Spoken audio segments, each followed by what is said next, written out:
Hello, everybody, and thank you for tuning in to the Liberty Report. With us today is Daniel McAdams, our co-host. Daniel, good to see you this morning. Happy Tuesday, Dr. Paul. How are you? I'm doing well. Did you feel that front go through last night? Oh, no, I slept through that. Yeah, it was pretty loud. You thought it was 4th of July or something. I'm happy. But it was dry on the roads early in the morning, so I was able to get out at 6 o'clock, and I knew it rained, but I got my walk in. That's what's important. And that makes my day go better. That's right. But we have some news here that's just so confusing. Can you imagine it be confusing what we're getting out of Ukraine? You know, the other day, and we've mentioned, about the Progressive Caucus. Yeah. Jay Paul, the chairwoman on this thing, comes out and say, hey, maybe. The headline was, maybe we ought to have a little diplomacy.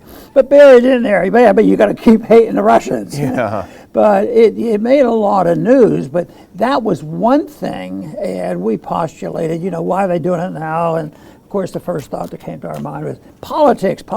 This is trying to confuse people to show that they're strong supporters of Ukraine, but we still have to be careful and hate the Russians a lot. So anyway, this happened, and then something else happened afterwards.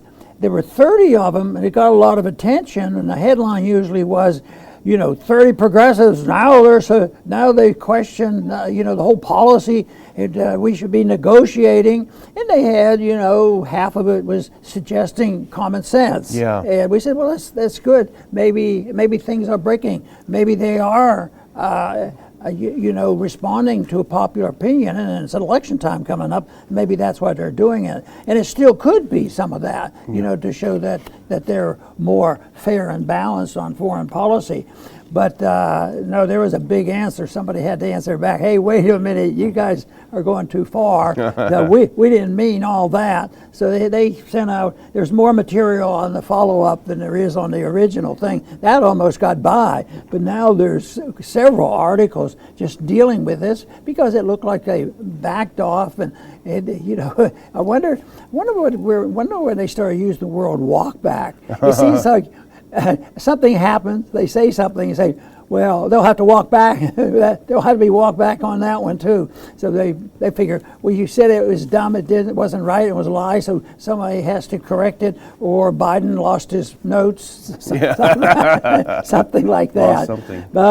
But anyway, it's significant because it tells us a little bit about what they're thinking. But I just wonder too whether. It's only 2 days from the election. Somebody has to be thinking about politics on this. How's it going to help somebody and hurt somebody and this sort of thing? The big problem is we sense that there's a growing number of people that are coming our way and saying, why are we over there? Why are we spending this money? Why are we protecting the borders in Ukraine? Why we won't do anything here? And besides, we're going broke. And so maybe, that is such a powerful message. I think that's one of the reasons the Democrats are doing poorly. So maybe this was the message to say, oh, we'll back off. We're talking. We have somebody that will, even though they had to contradict themselves the next day. Yeah, it was amazing. Yesterday afternoon you sent over the article. My first thoughts, my little gears started turning in my head from back when we were in your office, and we did so much about coalition building. I thought, and I think it was Glenn Greenwald who responded to the letter on a tweet saying, boom, which is that, the other shoe has dropped. I'm pretty sure it was him. So I was thinking, the other shoe has dropped. It's a big boom. This is a great opportunity to do what you all did back then in the Iraq War, which is create then a bipartisan coalition to get together. And I'm imagining in my mind people that have been questioning this, who would make, quote, odd bedfellows, someone like MTG, Marjorie Greene, who's very controversial, or Getz, who's very controversial. And I'm sort of picturing them in my mind. I guess I was having a fantasy. They're all there with Barbara Lee and Jay Paul, and they're saying, you know what, guys? We don't agree on very much, as you all know. However, we do agree that we cannot progress to World War III. And I had the whole thing set up in my mind, and then I went back to reality and looked, and they walked back the letter. Let's put up that first clip, because in the space of my little fantasy, the whole thing switched. And this is from Zero Heads 30, House House Dems urge dramatic shift in Biden's Ukraine policy, get serious about diplomacy, or risk nuclear miscalculation. And you wonder, well, why did they do that? Well, Dr. Paul, I think you hit the nail on the head probably. Let's do that next clip, because this is from Business Insider, and we have referenced this on the show before. New poll suggests Americans are growing tired of support for Ukraine without diplomacy. So they're reading the polls. They're concerned about what's going to happen. They throw this out, and then the proverbial, you know what, hits the fan. And put on that next clip, because this is what happens, Dr. Paul, as you said. Progressive Caucus tries to clarify call for Biden to find diplomatic solutions to Ukraine. But the other point they made gets a little silly, you know. We pay all the money. We ran the coup. Back in 2014, we were involved in that. We continue to send weapons. We've spent $67 billion, and they're going to send more. We know that. And then they say, well, we better be cautious here because we don't want to get involved. Zelensky he makes all the important decisions for Ukraine. And I thought, well, how do they get up with this stuff? And they think people will fall for it, and there will be some, but it's just ridiculous. You know what it made me think about, though, the way we're doing this? That back when we had two individuals around that were very interested in China, and that was Nixon and Kissinger. Yeah. And actually I was in favor of moving in a direction of trading with people. But what did they do? Did they have people leaking things and talking and downside? What they did is you knew it was serious because they went over there without making a big news out of it. They didn't want it discussed in the public. Yeah. So they went over there and they were able to open up some doors there. Of course, we have a bunch of people now trying to close all those doors, which is sort of sad. It is. And in fact, you make a good point. And when I sent this over, this is a briefing from Politico, who does a good job on a lot of these things because at least they will tell both sides. If we can put that next one up, because this is from their morning briefing. And thanks to our good friend Norm for sending it over. Jayapal later issued a second statement, quote, clarifying the position of the letter. And then they go on, but rather than clarify, it reversed the heart of the letter's demands. This is a quote, diplomacy is an important tool that can save lives, but it's just one tool. As we explicitly made clear in our letter and will continue to make clear, we support President Biden and his administration's commitment to nothing about Ukraine without Ukraine. Now it sounds good and it rhymes well. However, as George Beebe from the Quincy Institute points out, while nothing about Ukraine without Ukraine has become a mantra for the Biden administration, the Quincy Institute, George Beebe, has endorsed the J. Paul letter, and the Richard Haass from the Council on Foreign Relations, who did not. They both said there's a problem with this concept, as you point out, Dr. Paul, and do this next one, because this is George Beebe. He says simply saying it's up to Ukraine to decide is abdicating the responsibility America's leaders have to preserve global security. And Haass added, the United States cannot subcontract out its foreign policy to Ukraine or anyone else. It's a great point that they make. What are you talking about? It's not up for Zelensky, it's up for you. You're the representatives. But the solution is so easy. Just come home, save the money. Don't send another $67 billion. Yeah. We haven't gone a whole year yet, but pretty soon we'll be counting not months, we'll be counting years, just like it was in Iraq and all these other places. But let's hope they wake up a little bit sooner. But I don't who's going to win from this. Which politicians are going to say, see, this was a thing, send a message, and hey, we won that election. We wouldn't have won it if we hadn't made that statement and softened our stand on that. I don't think anything like that's going to happen. I think if there was going to be any effect on this little scramble here, it's going to make the administration look inept. Yeah. The foreign policy and all, and I think that's just going to add fuel to the fire. I think if they thought they were sort of appealing to the progressives and getting some support, because maybe there's some progressives, what they might do, and this may turn out. Let's say the Republicans do extremely well. It may be a bunch. People don't count the ones who stay home. Yeah. Yeah. And a good progressive might just jolly well just stay home after this. I mean, can they keep defending this administration, this warmongering administration? So they may stay at home. And I think this policy right here would say we don't even know what they're doing. Yeah. So remains to be seen, but even after that, even after the election, there will be a lot of oscillation to who did what and why. Yeah. But right now, I think this is politically driven, but it's pretty hard to pin it on exactly who thought they were going to get a benefit from it, because it doesn't make any sense at all. Yeah, and this just shows to Americans they should understand the war party is the uniparty in Washington. When even these so-called progressives, they timidly step out to say, well, hang on just a second, and they're brutally smashed down and they beg for forgiveness. That shows you the strength of the military-industrial complex, the war party, all the powers aligned in Washington. But the thing is, Dr. Paul, in this context, as we're talking about should we go to war right away with Russia or should we wait a little bit, this is what's happening in the meantime. And put up that next clip, because you'll see, and this is what our second topic, the 101st Airborne deployed to Ukraine's border, quote, ready to fight tonight.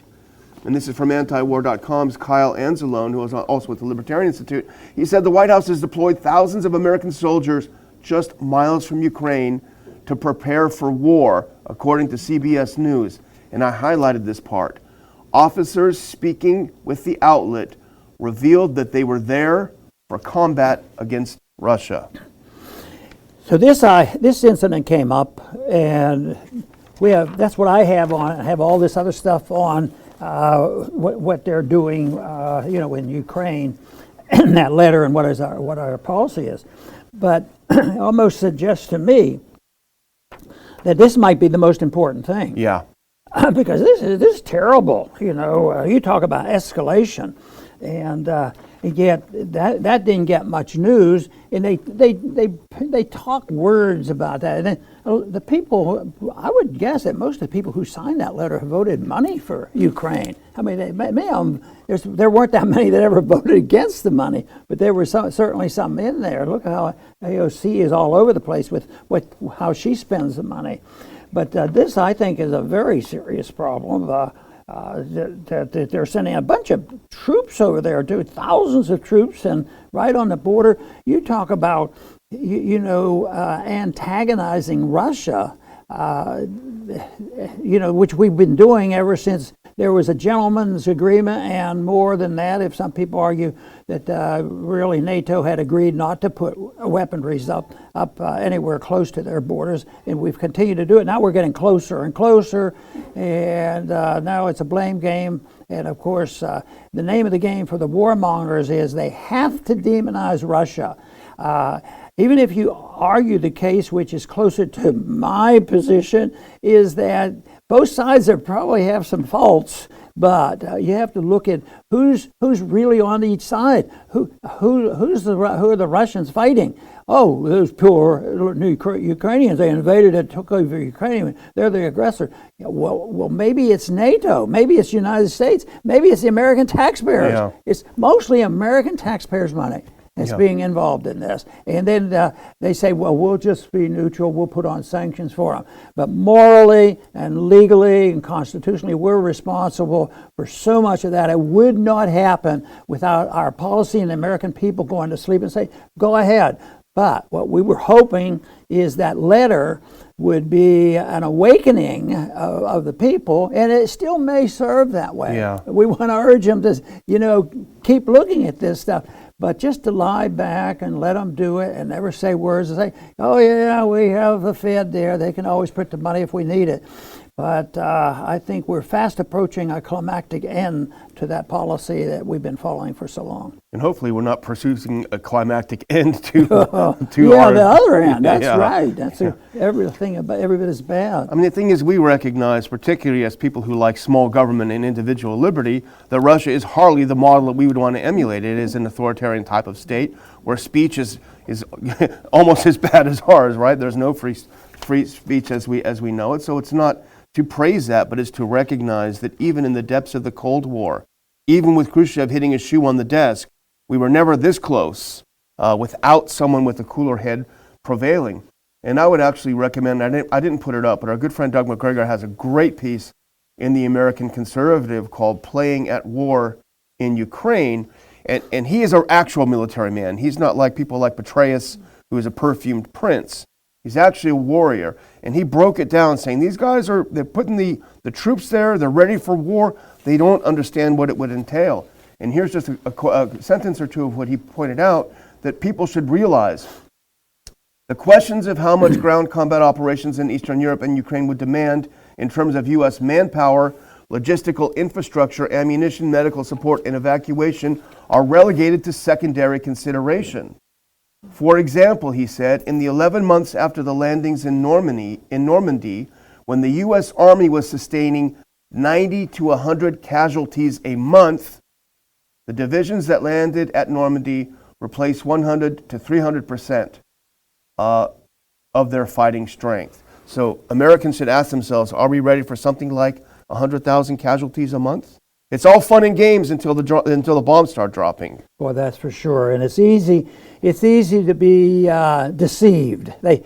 Because sometimes people want to be deceived, to face up to the facts and the truth of the costs, manpower and the costs and all these things. It's too painful to think about it. So yes, that's welcome the deception and the false promises.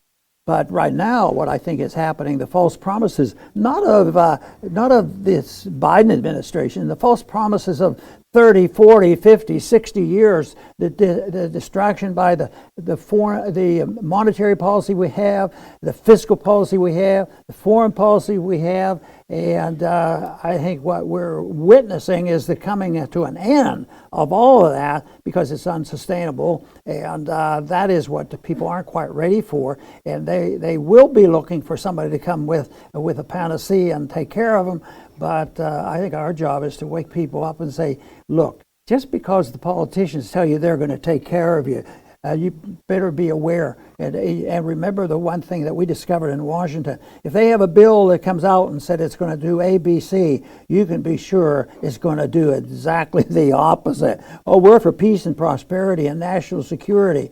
No, we don't have peace and prosperity with the foreign policy we have, and we don't have national security. And then we have to worry about what's home. Do we have a Department of Justice that provides justice in this country? Oh, yeah. If you have a problem, just call the FBI. They'll help you out. Yeah. If they don't help you out, they'll put you in jail. Yeah. Well, the strength of the military-industrial complex, if anything, it's increased since the COVID when it was the pharma guys who made out. And Colonel McGregor sent me something this morning. We talked about it a little bit on the show before, but it's from Defense News. And this is all about how they're streamlining this procurement. It basically is going to open the gravy train to Lockheed Martin. Endless money. You don't even have to come to us to ask. Just keep cashing the checks. And this is spearheaded, by Jack Reed and Jim Inhofe. And that's going through in the Senate. So that's a big deal. This is a big windfall for these companies. And I don't believe that anyone believes that we're going to start a war with Russia, World War III, but these things often happen by accident, often miscommunications. I think Graham Allison did a great job talking about what happened in the Cuban Missile Crisis, about how, and he did it many decades ago, back when I was in grad school, about how communications and miscommunications can lead to tragic consequences. See, this has to go along with the open-endedness of a president being able to start a war without really getting permission from the Congress, which has been going on since World War II. And now they have to have these weapons flowing in unended ways.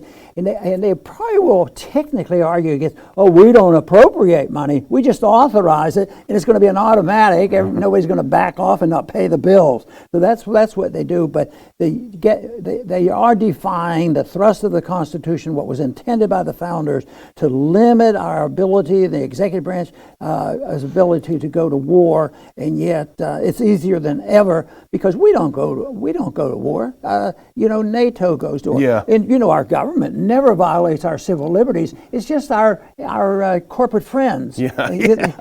Our corporate friends, they do it for us. But we still lose our liberties no matter what kind of lies they tell us. And people will ask, well, what can we do? I mean, for me, I'm actually even thinking about it. Contact your congressman and your senator. No more money for Ukraine. Yeah, we may support them in our hearts. We may not like Russia, whatever the case. We don't want World War III. It's not worth it protecting borders overseas like that. But let me mention again, we've had talked about this before, is I'm for that, but our problem is national security. It's going to be in the big budget of $700 billion, and I support half of that. Well, you know what my position is on that? You vote against it, until they clean it up and tell them why. Because, if you had Democrats and Republicans doing this and the president going against the president will veto it. Yeah. And then if they really want it, they override the veto, or the president has to back down. But that's all it is circumventing the restraints that were placed in the Constitution, and that's why the Constitution is a weak document as far as I'm concerned, because we have a lot of people who capitulate, and they figure if they get an advantage, you'd think the business interest would be for free enterprise. Yeah. Well, not true. It's not true. They're not much into free enterprising. A lot of I'm talking about the pharmaceuticals and the arms manufacturers, because the small businessman still believes in it, and that's why they have to be suppressed, because they compete with the big guys. No competition. We don't want any competition. So we will become partners, and we'll do whatever you tell us, Mr. Government. And if you need some information, we have more information we know what to do with. So just call us up. We have supercomputers on everybody. Exactly.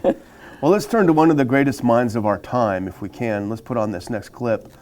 This is from The Hill. Pelosi says the election fight is not about inflation.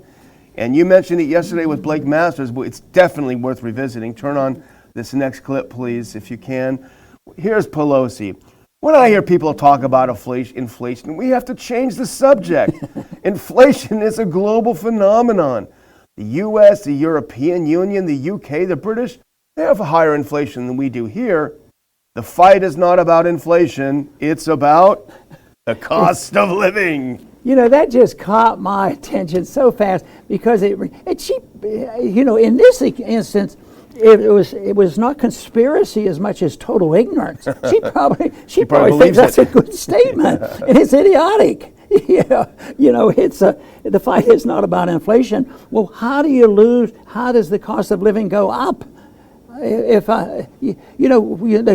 free market will go up. What if there's a drought and the price of farm products go up? And isn't that inflation? No, it's not inflation. It's an increase in prices, on your food product. But what they don't understand is if you don't inflate the monetary system, the people who have to buy the food and you have to pay more for this item, you have to cut it away from the other item. Yeah. And that is what they don't want. But this whole thing is it's about the cost of living. And I can't, it's just so hard for me to believe that people will swallow that. But I think there are statements in the media now that shows that she's not the most popular person in this country right now. So this is a sad story. But it is the lack of understanding. And I think that more and more people do. I was impressed with Blake. He understood this was a monetary issue. Yeah. And also I was also impressed that his dad Al helped introduce us to our politics. Yeah. And that he said he was reading some of my stuff and some of Murray's stuff when he was in high school. So that was pretty nice. That's pretty good. Yeah. Well, this whole thing about don't talk about inflation. It's obviously they're worried about it. Polls consistently show that the Americans are concerned with inflation, not Ukraine, and they're getting worried about it. But in reliably pro-regime mainstream media, it's taking a sinister turn. And this was kind of all around Twitter this morning. Matthew Dowd, who is a Democrat political pundit, used to work for the neocons, and now he's a Democrat. Shocker. He was on MSNBC, and we can put up that next clip. In a segment called Anti-Semitism on the Rise, he said, and this is from Mediaite, Matthew Dowd says Germans who elected Hitler were also scared of inflation. They lost their democracy. Let's do the next one, because here's a quote of what he said. It's very, very transparent what they're trying to do here with the propaganda. Here's Matthew Dowd. I'm not going to say that the GOP are Nazis, but it certainly sounds very familiar to what happened in Germany, which is a bunch of citizens. Adolf Hitler gets a third of the vote. They went along because he said he would solve the economy and fix inflation. So there you have it transparently. If you're worried about inflation, you probably would have voted for Hitler. And they'll come and say, and we're not insinuating that they're Nazis, but the Nazis did this, and ABC, and they mentioned Nazism about 5 times. Yeah. Then they say, well, we don't mean that they're a part of that. Well, it's because they won't stick to the principles of the marketplace and good economic policy. It's all available. If anybody is confused out there about getting the information, believe me, it's available. And for the most part, it's very free. And that comes from the Mises Institute. They have a habit of giving out information, believing, that I think what Lou has done with the Mises Institute is sort of what doctors are supposed to do in medicine. You're supposed to share information. Now you conserve information, distort information, and then you find out how much money you can make on it. But that's exactly what they're supposed to do, is share information. But it's a real tragedy, I think, on what's going on, and the people need to know why. If we had a chance to really impose our policy, it's going to not be painless. It's sort of like you got to take your medicine. We have to. If you're doing it with an individual, and he said, "Well, I have $1 million I owe in the bank. Will you help me out?" What they're saying is, "Give me $1 million and pay off my debt." Or if you want to deal with the problem, you get another job, you work hard, and you cut back on spending. But a country doesn't do that. And they don't like to do it because the politics. This to me is something that people don't understand either. It's turned over to democracy. Yeah. As long as the vote is there, if the people say that in a way sometimes democracy is silent, they allow us to get in. The democracy was silent, and the people in Congress kept voting for all that money for Vietnam, all that money for the Middle East, all that money for Afghanistan. So that is once the majority comes out and says this. So that's why I think the economic policies are so important to understand. Yes, you got to cut the spending if you want to deal. If we want to help Nancy, we want to help her understand this. And as long as she thinks that the cost of living has to come down, but she's wrong. You're wrong. The cost of living is up because people want to make profits. Yeah, greedy. So. Well, I'll just. Oh, sorry. No, I'm already. I was just going to say, I'll echo what you say about Mises. I mean, literally every single American could get the best education in economics in the entire world for free. I mean, for free. That's never been in history, so it's an amazing undertaking. I'm going to put up our last clip because we are in the final stages. We do have some tickets left, but they are selling. Down here in Lake Jackson, November 5th, Shut Up, Cancel Culture, and the War on Speech. Great speakers. Dr. Paul, of course, will be there. Jeff Deist from Mises Institute. Del Bigtree, we're great fans of his work. It's just going to be a great event. Walter Block about what's happened to our university campuses.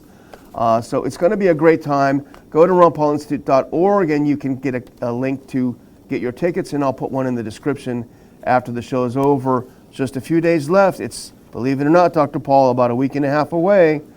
Nerve-wracking time. I sure hope to see you out there. We look forward to meeting as many people as we can because we are very strict on one rule. We're supposed to have a fun at these meetings, even though it's serious talk about how we're going to save the world and bring about peace and prosperity. Of course, you have that goal and you got to move in that direction, but while you're doing it, you can't get despondent and think, oh, this is too sad, this is too big. Well, I'll tell you what, the alternative is much worse. So we will work on those problems and we're going to have fun doing it. But I want to close with making you think about problems that still exist. I mean, we have Nancy Pelosi teaching us about the cost of living. But here's another article on Zero Hedge, which caught my attention. It says, the middle class is dying. Who I guess we don't need too many headlines to tell us that. And I think the average person knows that middle class people are really getting hurt. And that's the other real crime about what we have, is that the middle class gets wiped out. Mises said that if you destroy a currency, you will wipe out the middle class. And here, right before our eyes, that's exactly what's happening. But does wealth just dissipate completely? A lot of it does, but a lot of it goes into the hands of the few, and that provokes a lot of anger and a lot of violence if we're not careful. But the middle class is dying. 50% of all American workers made less than $3,133 a month last year. You know, there was a time when that was a pretty good salary for a year, but now if you're below that, they're below it now, right now, each month, and half the people are doing that. So this is really saying at least half the people are, in a poverty class, essentially. I mean, they're not able to pay their rent bills, their doctor bills, and all these things, and it all has to do with this poor understanding of economic policy, but also of what personal liberty is all about. Because if you have liberty and private property rights, you don't have inflation, because inflation is corruption, it's theft, it's fraud, and that should be illegal. And under those circumstances, you can't have people stealing. You can't have government taxing you without telling you. This way, they can take half of your income by just doubling their inflation rate, and the value of the dollar goes down, so they've taxed you, the invisible taxation. So this is why honesty in money is so important, something I've talked about for a few years, but more and more people are talking about it now, and more people are coming around to understanding, well, I don't understand all that, but we sure do support the idea that at least we ought to know what they're doing, and that is why we should all join in making sure we eventually audit the Fed. I want to thank everybody for tuning in today to the Liberty Report. Please come back soon.